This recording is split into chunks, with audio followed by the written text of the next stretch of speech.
Okay, this is my audience of 5 adults, allegedly.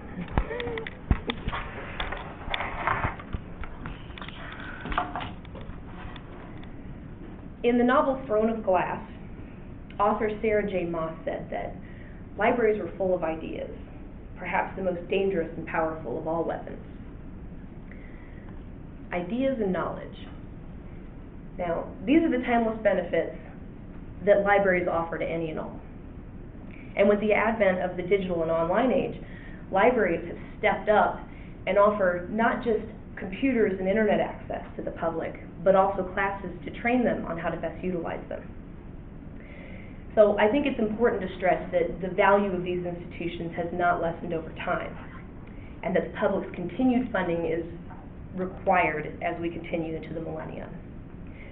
The website geekthelibrary.org says that local dollars make up the majority of budgets for almost all American public libraries.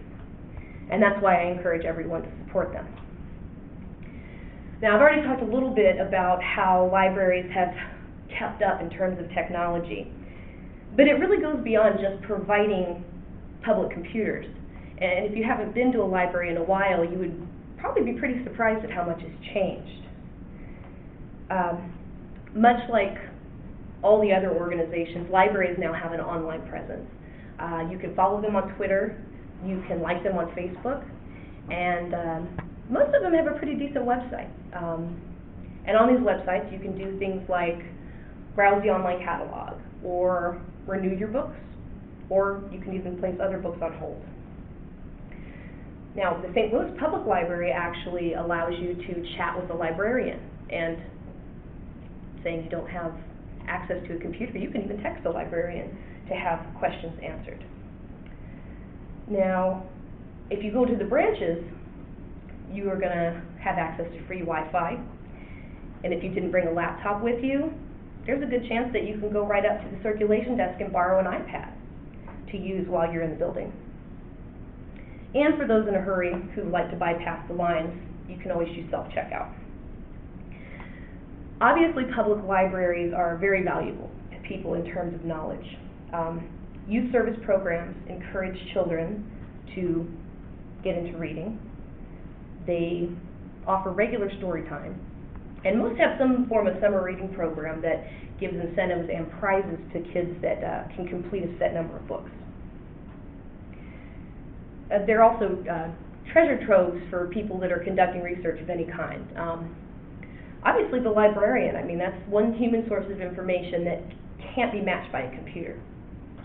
But libraries also possess a physical history that also can't be replicated electronically. They have things like rare books, documents and maps, and usually have a great genealogy department.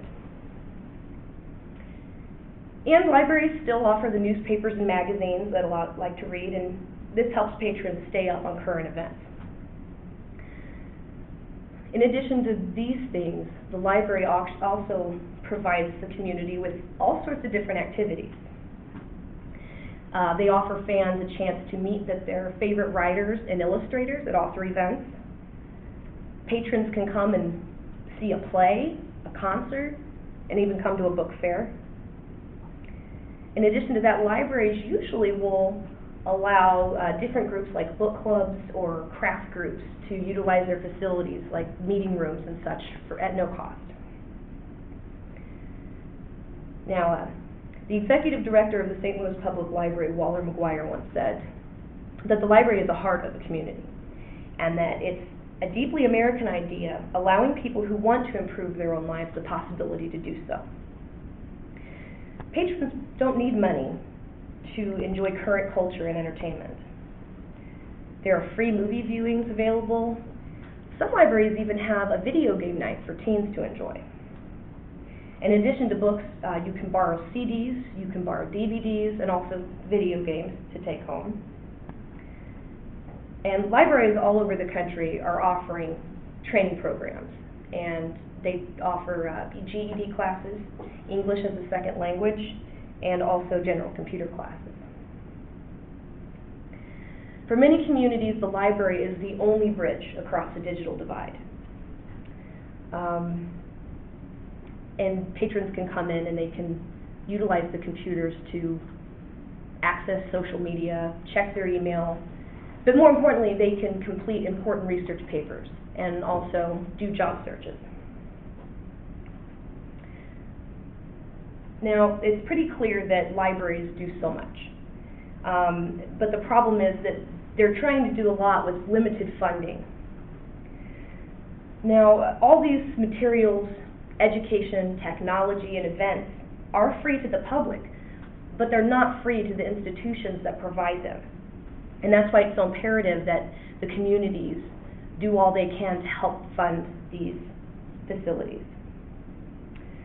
To quote, again, the website geekthelibrary.org, many studies support the idea that dollars spent on libraries provide solid economic returns in the community.